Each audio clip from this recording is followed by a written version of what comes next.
안녕하십니까. 사회복지사 1급을 담당하는 고병갑입니다. 이번 시간에는 사회복지사업법에 대해 살펴보겠습니다. 우리가 법제론에도 적어도 최소한 3문제, 많으면 5문제까지 출제되기 때문에 여기는 우리가 안 살펴볼 수가 없죠. 이거 빼놓을 수가 없습니다. 만약에 사회복지사업법과 사회보장기본법이 충돌하게 되면 당연히 사회복지사업법이 적용이 됩니다. 왜? 그것은 법률 적용의 원칙에 있어서 상위법 우선의 원칙, 특별법 우선의 원칙, 그리고 신법 우선의 원칙. 이 사회복지사업법과 사회보장기본법 충돌 시에 사회복지사업법이 적용되는 것은 특별법 우선의 원칙이기 때문에 그렇습니다. 왜냐하면 사회보장에는 사회보험 관련법이 있고 또 공공부조 관련법들이 있고 그리고 사회서비스 관련법이 있는데 사회서비스 관련법의 최상위법의 지위를 사회복지사업법이 가지고 있어서 사회보장법은 그보다 상위법이지만 특별법의 지위를 가지고 사회복지사업법이 적용되는 겁니다. 이렇게 보시고 자 보겠습니다. 사회복지사업법에 보시면 사회복지사업법에 거기 보면 기본 이념 자 올해 한번 예상을 해보겠습니다. 기본 이념을 보시면은 사회복지를 필요로 하는 사람들은 누구든지 자신의 의사에 따라 서비스를 신청하고 제공받을 수 있다. 누구든지 그러면 사회복지사업법의 첫 번째 기본 이념은 보편성의 이념을 가지고 있다는 것을 알 수가 있고 두 번째 사회복지법인 사회복지시설은 공공성을 가지고 공공성을 확보해야 된다. 두 번째 이념은 공공성의 이념이라는 것을 알 수가 있고 세 번째 사회복지 시행하는 데 있어서 사회복지를 제공하는 사람은 인권을 보장해야 된다. 인권 보장의 이념. 그래서 사회복지사업법상 기본 이념은 3가지입니다. 하나는 보편성의 이념, 두 번째는 공공성의 이념, 세 번째는 인권 보장의 이념. 3가지 이번에 예상 문제로 가져가도록 하겠습니다. 다음에 사회복지사업법상 사회복지사업은 여기에 규정되기는 법률에 따라서 보호, 선도 또는 복지에 관한 사업 등을 이끌어가는 것을 목적으로 하는 법인데 여기 사회복지사업법에 다양한 많은 수없이 많은 법들이 나와 있지 않습니까? 더욱이나 이 교재에서 정리가 되는 순간 새로이 제정된 법으로 청소년복지지원법 여러분들 거기 교재에서 터 넘어서 터 다음에 퍼 청소년복지지원법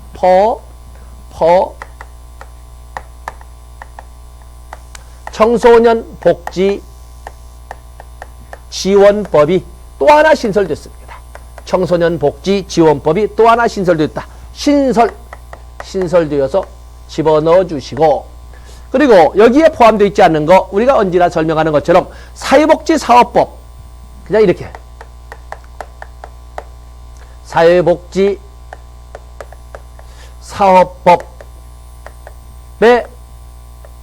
규정법률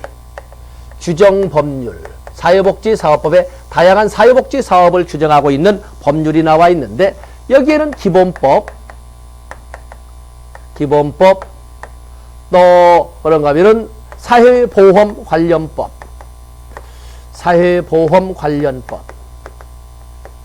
또 그런가 하면은 직역연금 관련법 자 이런 3가지는 없다. 사회보장기본법, 여성발전기본법, 건강가정기본법, 청소년기본법 없습니다. 또 사회보험관련법으로 국민연금법, 건강보험법, 고용보험법, 산재보험법, 노인장기요양보험법 또 그런가 하면은 산재보험과 고용보험, 보험료 징수에 관한 법률, 보험료 징수법 없습니다. 그런가 하면 직역연금, 4대 직역연금 알고 계시죠? 4대 직역연금, 공무원연금, 군인연금, 사립학교 교직원연금, 별정우체국 직원연금에 관한 법률도 다 없습니다. 그래서 이것은 없다. 사회복지에 보면 거기 이번에 청소년복지지원법까지 퍼까지 들어가는데 언제 암기하겠습니까? 다른 법률은 있으나 이런 법률은 없다. 기본법, 사회보험 관련법, 직역연금 연계법 없다라는 것을 여러분들이 꼭 가지고 가셔야 되겠습니다. 다음에 거기 보시면 사회복지위원회가 나와 있군요. 사회복지위원회 오른쪽 보면은 사회복지위원회 여러분들은 그 정의에서는 다른 건 안 본다 하더라도 4번에 사회복지관은 꼭 가지고 가셔야 됩니다. 사회복지관 왼쪽 페이지에 사회복지관 나와 있지요. 그래서 지역사회내 인력과 시설을 갖추고 지역사회 내 문제를 가지고 지역사회 내 자원을 동원하여 종합적인 서비스를 제공하는 사회복지시설. 그래서 지역사회란 말을 계속했던 지역사회복지관 꼭 가지고 가셔야 됩니다. 지역사회복지관의 근거법률은 사회복지사업법이라는 것도 같이 가져가시면 됩니다. 오른쪽 페이지 4번에 1번 사회복지위원회. 이제는 이제 법률이 바뀌어서 새로운 법률이 나와서 이제 시행이 되고 있거든요. 사회보장급여법 또는 사회보장급여의 이용 제공 및 수급권자 발굴에 관한 법률. 너무 길죠? 그래서 사회보장급여법이란 단어를 꼭 이렇게 보시고 사회보장급여법 먼저 단어 봅니다. 그래서 거기 보면 사회복지 사업에 관한 중요 사항과 또 지역사회 보장 계획을 심의 건의하기 위하여 시도에 사회복지위원회를 둔다 이렇게 되어 있는데 이제는 법이 바뀌어서 시도 사회보장위원회로 자 아직은 판서지 않고 보겠습니다. 이제는 사회보장급여법에 의해서 사회복지위원회 아직은 사회복지사업법이 개정이 안 되어서 사회복지위원회라고 이렇게 하고 있지만 이것이 곧 바뀌게 될 겁니다. 여러분 시험 때는 그냥 사회복지위원회라고 써도 되고 똑같이 사회복지위원회라고 써도 되고 아니면 시도 사회보장위원회라고 써도 됩니다. 자, 여러분 홈페이지에가 모두 개정법률 집어넣었죠? 자, 참조해 보시면서 수정하시면 됩니다. 그래서 시도 사회보장위원회라고 해도 문제는 같은 문제라고 보시면 됩니다. 그래서 심의 건의기구고 또 그런가 하면은 거기를 넘어가 보시면 또 지역사회복지협의체가 2번에 7조 제7조에 2가 나와 있지요. 지역사회복지협의체도 사회보장급여법에 의해서 명칭이 지역사회복지협의체가 지역사회보장협의체로 이렇게 바뀌어서 복지란 말 대신 보장이란 말이 더 많이 쓰이고 있다는 것도 봐주셔야 됩니다. 그래서 다음에 거기 보면 복지위원 나와 있죠. 복지위원 중요 표시하시고 복지위원은 시장, 군수, 구청장은 읍면동 사회복지 사업을 원활하게 추진하기 위하여 명예직으로 복지위원을 위촉하여야 합니다. 할 수 있다 아닙니다. 반드시 시장, 군수, 구청장은 읍면동의 복지위원을 위촉하여야 합니다. 거기 보면 임기는 3년으로 하는데 명예직으로 한다는 것도 여러분들이 꼭 가지고 가셔야 됩니다. 거기는 거기 조례로 나와 있지만 임기 3년, 그 명예직은 줄쳐 놓으시고 다 임기 3년도 하나 적어 놓으시면 됩니다. 다음에 오른쪽 페이지 보면 사회복지사 나와 있습니다. 사회복지사는 뭐 여러분들이 사회복지사이기 때문에 뭘 설명하겠습니까? 중요한 것은 사회복지사의 결격사유도 아직 개정 안 됐으니까 놔뒀고 사회복지사의 채용과 교육이 되겠습니다. 당연히 우리가 보더라도 사회복지기관이나 사회복지시설에는 사회복지사를 채용하여야 되겠죠. 종사자로 채용해야 됩니다. 그러나 예외적으로 사회복지사를 채용하지 않아도 되는 기관이나 시설이 있습니다. 바로 그것을 여러분들이 박스 안에 정리를 해놨습니다. 그래서 박스 안에 사회복지사 채용 및 교육에 대해서 그 예외규정 박스 안에 시행령 6조의 2항 나와 있지요. 사회복지사를 종사자로 채용하지 않아도 되는 시설. 자, 교재 보시면서 거기 보면 첫 번째 노인 여가복지시설 3개, 경로당, 노인교실, 노인복지관이 있는데 그중에 경로당과 노인교실에는 채용하지 않아도 됩니다. 그러나 노인복지관에는 채용해야 됩니다. 장애인복지법에 의한 점자도서관이나 음성출판시설 역시 사회복지사 두지 않아도 되고 어린이집 두지 않아도 됩니다. 그런가 하면 성매매 피해자 상담소나 가정폭력 피해자 상담소 6번에 나와 있죠. 성폭력 피해자 상담소 또 그런가 하면은 성매매 피해 상담소 4번에 성매매 피해 상담소 6번 성폭력 피해 상담소 사회복지사 없어도 됩니다. 전문가인 상담사 있습니다.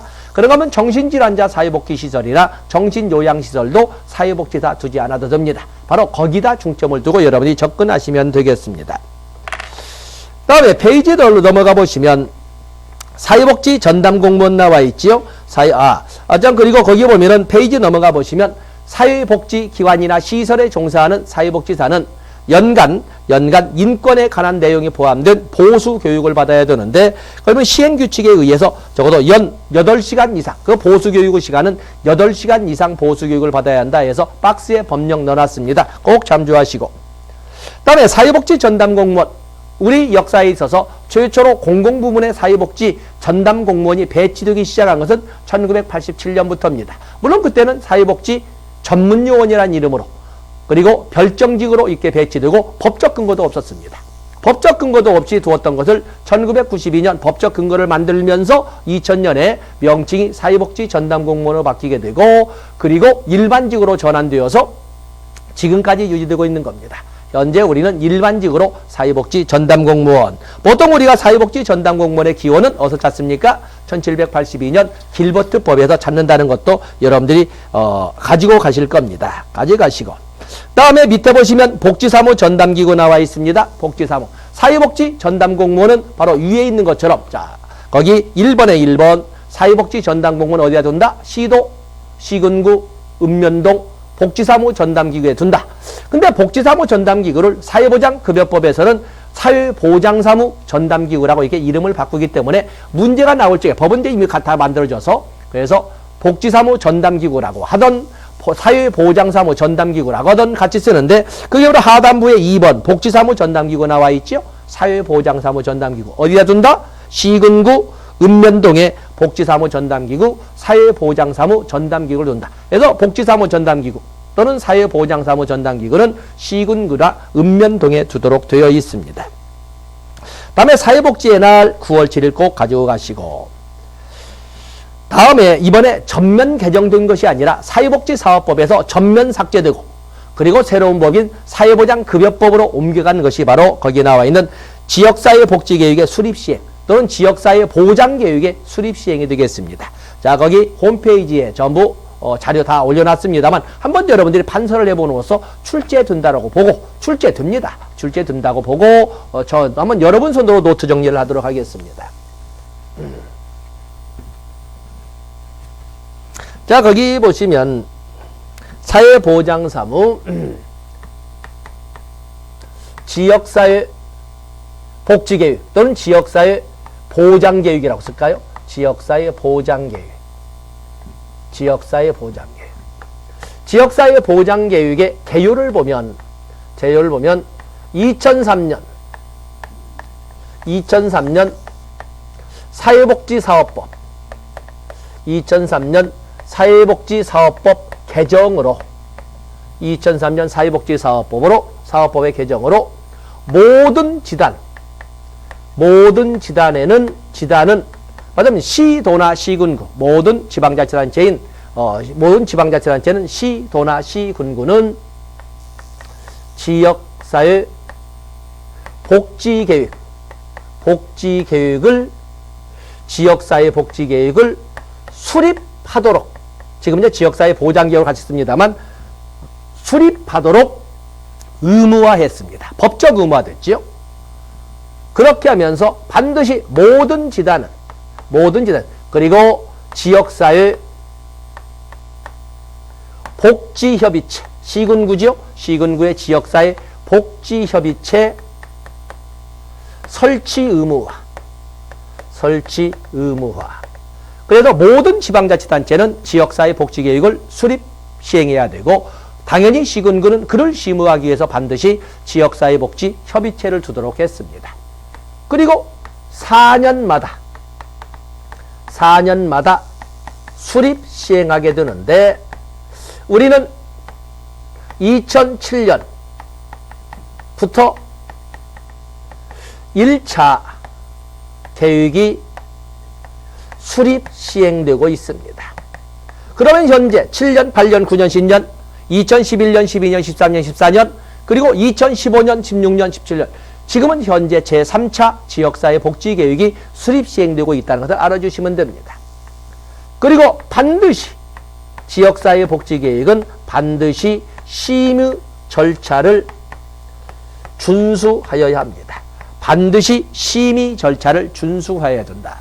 그래서 이 반드시 심의 절차를 준수할 때 시도는 지금은 사회복지위원회 아까 본 것처럼 사회복지위원회라고 하고 또 그러면 사회보장급여법에는 시도 사회보장위원회의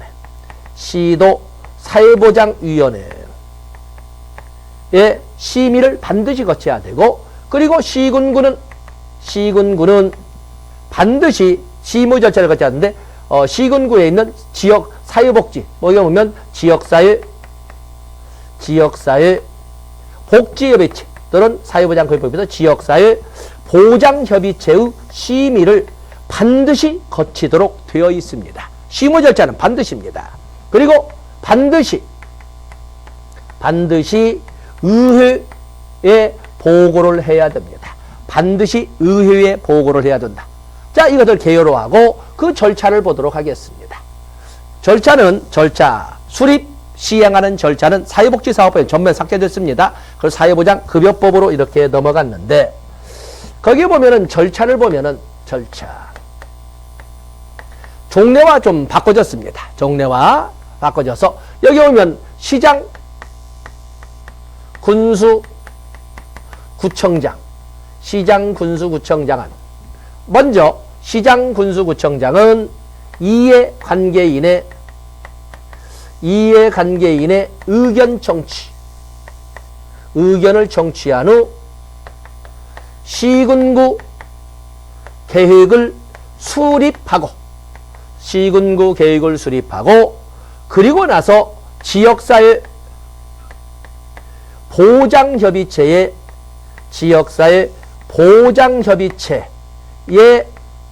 심의를 거쳐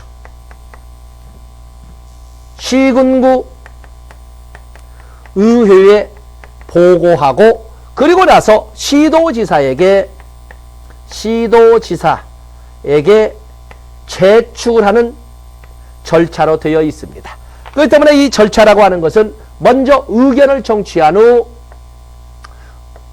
시군구 계획을 수립하고 그리고 나서 심의를 한다. 옛날엔 심의가 배웠거든요. 이제는 바뀌었습니다. 수립하고 다음에 심의를 거치고 의회에 보고를 한 다음에 시도지사에게 제출하는 이 절차로 되어 있습니다. 바뀌었습니다. 꼭 가져가셔야 바뀌었습니다.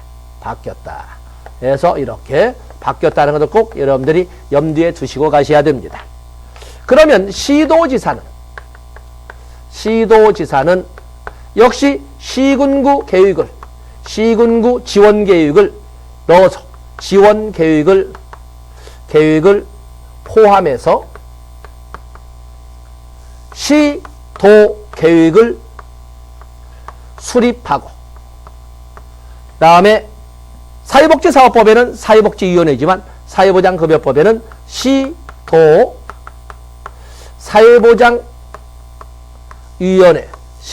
사회보장위원회에 심의를 거쳐 시도의회에 보고하고 그리고 보건복지부 장관에게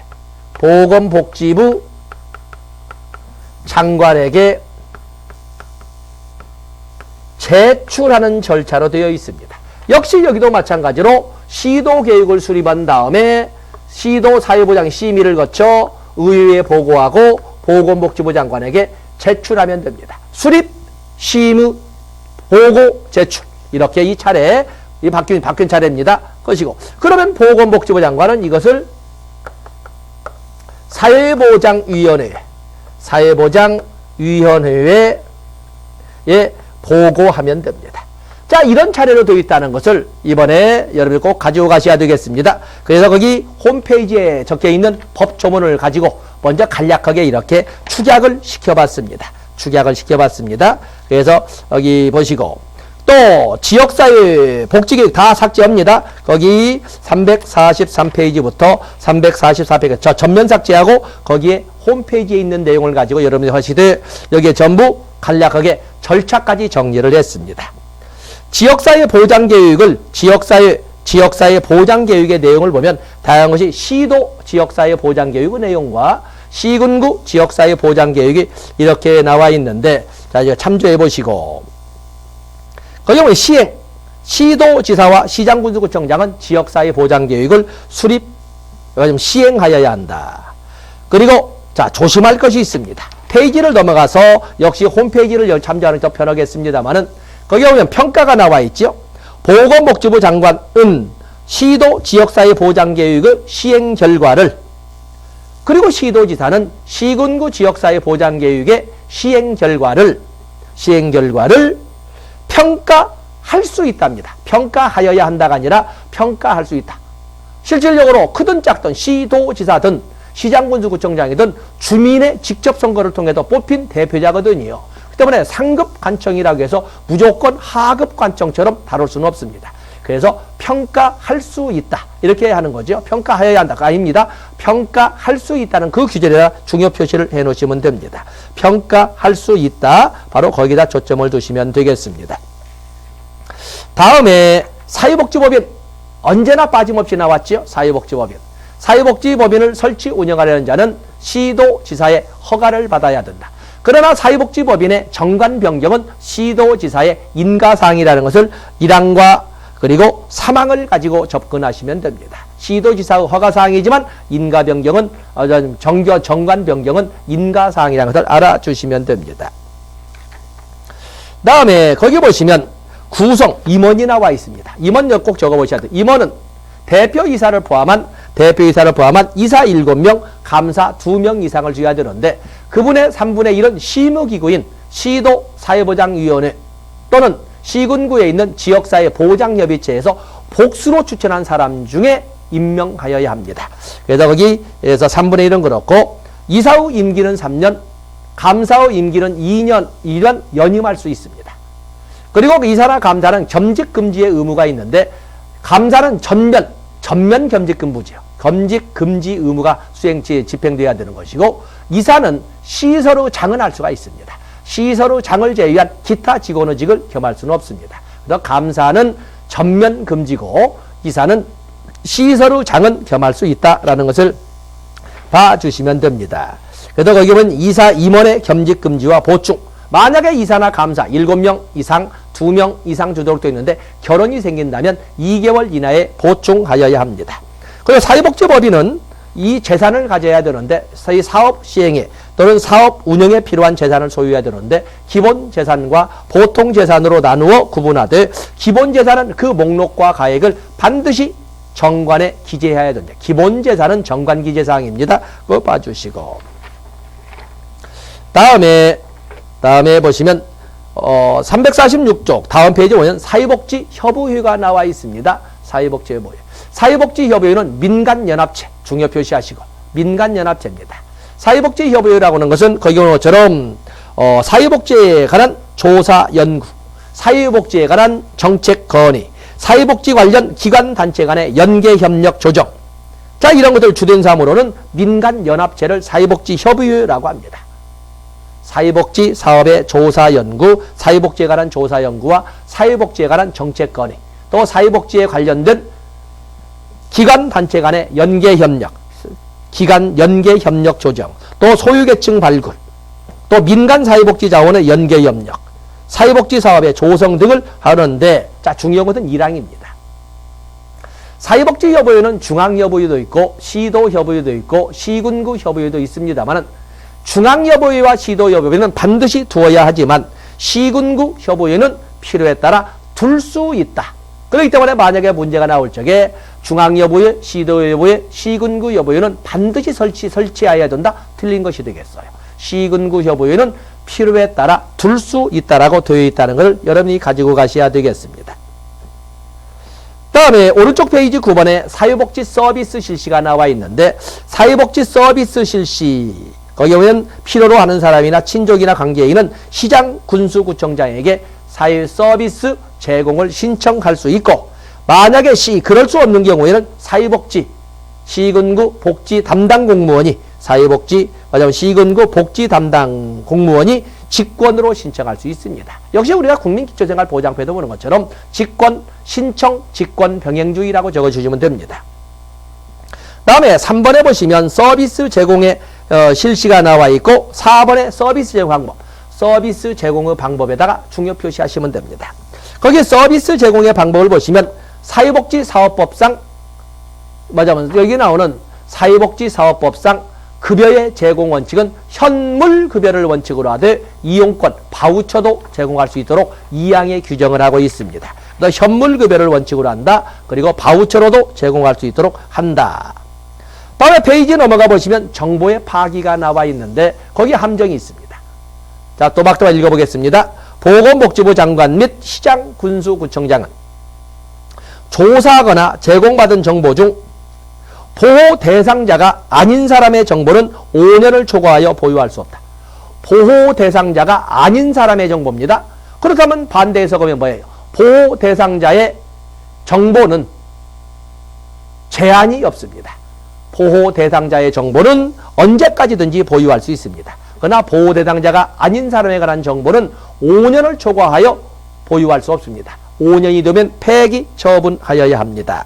좋고. 다음에 사회복지시설의 설치가 나와 있군요. 사회복지시설의 설치. 사회복지시설은 국가나 지단이 설치 운영하여야 합니다.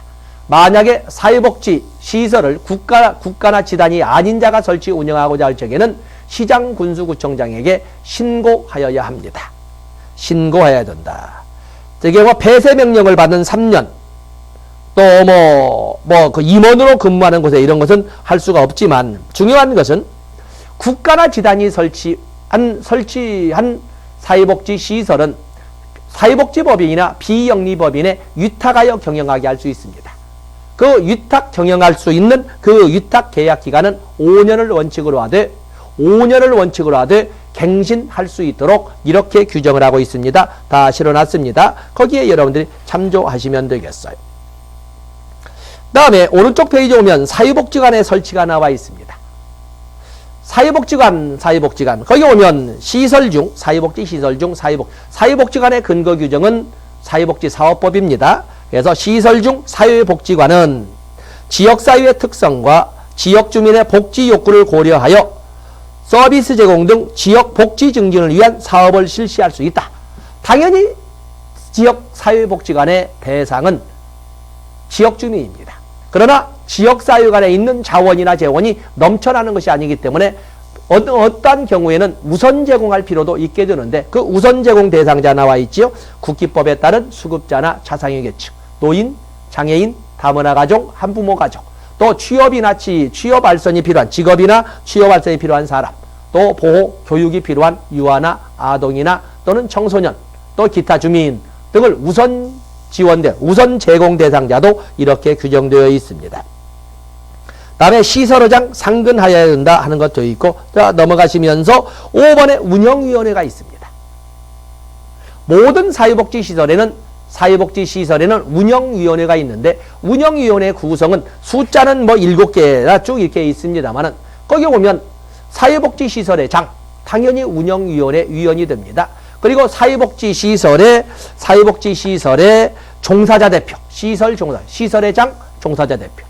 다음에 사회복지시설 거주자 대표, 거주자 보호자 대표, 거주자 대표와 거주자 보호 대표. 그런가 하면 공익단체에서 추천하는 사람, 또 지역사회 대표, 지역주민, 그리고 기타에서 전문 지식을 가진 사람, 이렇게 7가지로 되어 있는데 암기는 쉽습니다. 시설의 장과 시설 종사자의 대표, 시설 거주자 대표와 시설 거주자의 보호자 대표, 또 공익단체에서 추천한 사람과 지역 주민, 그리고 기타 전문 학식을 가진 사람, 이렇게 되어 있으니까 거기도 봐주시고, 중요한 것은 사회복지시설은 원칙적으로 사회복지사업법 규정에 의해서 수용인원 300명을 원칙으로 합니다.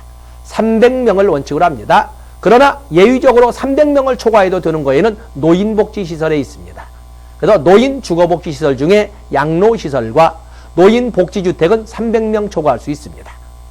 노인의료복지시설에서도 노인요양시설 300명 초과할 수 있습니다. 그래서 300명을 초과할 수 있는 것은 모두 노인복지시설 중에 있는데, 양로시설과 노인복지주택 그리고 노인요양시설 3개는 300명을 초과할 수 있다는 것을 가지고 가시면 되겠습니다. 다음에 재가복지에 대한 근거 규정도 역시 사회복지사업법에 넣고 있는데, 재가복지에서 재가복지 서비스의 3대 서비스, 가정봉사 서비스, 그리고 단기보호 서비스, 그리고 주간보호 서비스 3가지 있다는 거 여러분들 11번에 1번을 가지고 접근해 주시면 됩니다.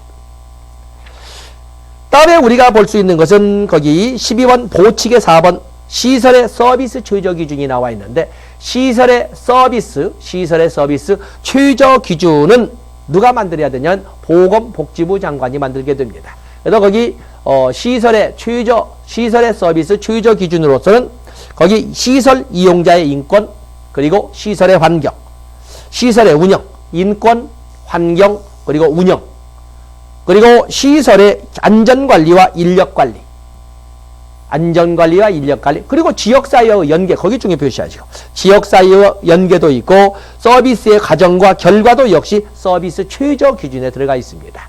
서비스의 과정과 결과, 기타 필요한 사항. 자, 거기를 체크해 주시면 되겠습니다. 다음에 페이지 넘어가 보시면 사회복지시설의 평가가 나와 있는데 사회복지시설의 평가는 2학 3년에 1회. 이거에 의해서 모든 사회복지시설은 최소한 3년에 한 번 이상은 평가를 받게 되고 있습니다. 3년에 1회.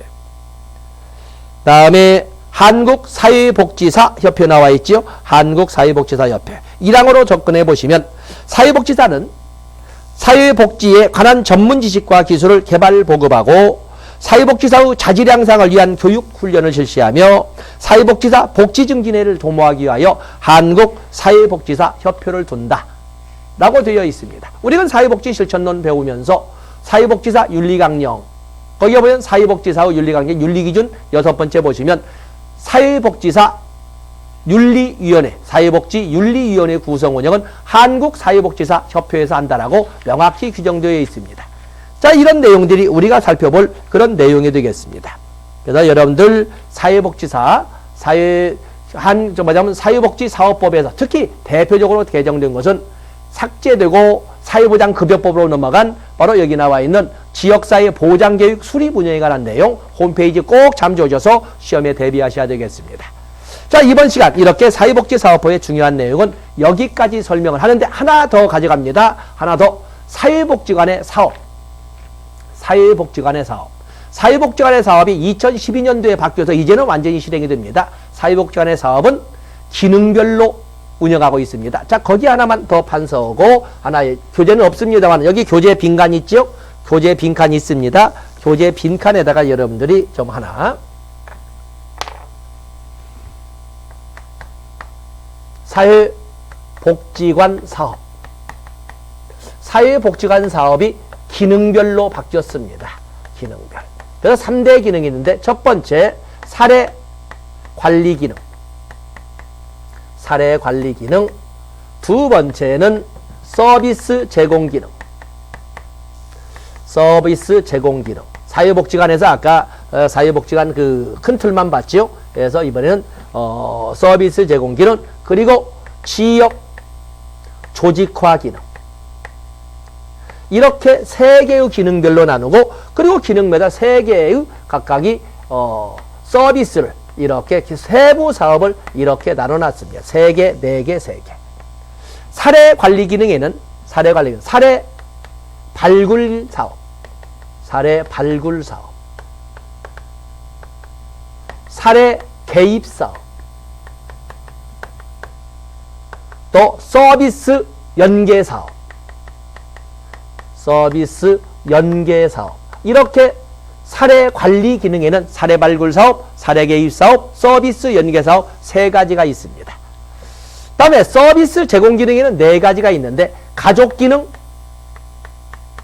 강화 사업, 가족 기능 강화 사업, 또 지역사회 보호 사업, 지역사회 보호 사업. 다음에 청소년과 노인을 대상으로 한 교육 문화사업, 또 그러면 자활 지원사업, 이렇게 4개의 사업이 있습니다. 다음에 지역 조직화 사업으로서는 지역 조직화 사업에는 지역 네트워크화 사업, 지역 네트워크화 사업, 또 주민 조직화 사업, 그리고 자원 발굴, 자원 개발 사업 또는 자원 발굴 사업. 자, 이렇게 3가지 해서 먼저 최소한 여러분들은 이 서비스, 사례 관리 기능, 서비스 제공 기능, 지역 조직화 기능 3개의 기능을 암기해 주시면서 세부 내용으로 사업 3개, 4개, 3개. 그 중에 가장 출제가 잘 되는 것은 서비스 제공 기능이 가장 잘 나오게 되지 않았습니까? 가족 기능 강화 사업, 지역사회 보호 사업, 교육 문화 사업, 그리고 자활 지원 사업. 이렇게 해서 여러분들이 세부 내용까지 해서 교재는 없지만은 이번에 그 빈 공간에 채워서 시험을 대비하도록 하겠습니다. 자, 이 시간 여기까지 하고 다음 시간에 사회보험법으로 진행하도록 하겠습니다. 고맙습니다.